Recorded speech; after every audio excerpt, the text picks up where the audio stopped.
Sir, ठिबक सिंचनामध्ये जी सबलाईन असते म्हणजे जो पाईप असतो की ज्याला छिद्र पाडून ग्रोमेट लावून तुम्ही नळ्या जोडतात, त्याला सबलाईन म्हणतात.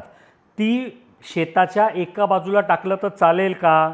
कारण मध्ये जर टाकली, म्हणजे शक्यतो आम्ही काय सांगतो ठिबक सिंचनामध्ये की सबलाईन शेताच्या मध्ये टाका, मग तिकडे अर्ध्या नळ्या जाऊ द्या, इकडे अर्ध्या नळ्या जाऊ द्या.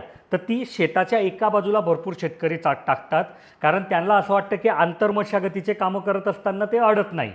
तर त्याच शेतकरी दादाने हाच प्रश्न विचारला की हे चांगलं असतं का? तर बिलकुल चांगलं नसतं. तुम्ही टाकतात हे ठीक आहे, त्याच्यामुळे तुम्हाला थोडासा आंतरमशागतीमध्ये मेहनत कमी पडते, हेही ठीक आहे. पण ठिबक सिंचन हे असं तंत्रज्ञान आहे की त्याच्यामध्ये जेवढं प्रेशर एक समान भेटेल तेवढं ते चांगलं असतं. म्हणूनच मला जेव्हा कधी शेतकरी विचारतात तेव्हा मी त्यांना सांगतो की बाबा तुम्ही मध्ये सबलाईन टाका, अर्ध अंतर तिकडे कवर करा, अर्ध अंतर इकडे कवर करा. याच्यामुळे प्रत्येक झाडाला पाणी सारखं भेटायची शक्यता वाढते. तुम्ही जे काही खतं पाण्याद्वारे ड्रिपद्वारे तुमच्या पिकाला देतात ते एक समान भेटतात आणि तुमचं उत्पादन जास्ती येतं, सोबतच ठिबकला आयुष्य पण जास्ती भेटतं.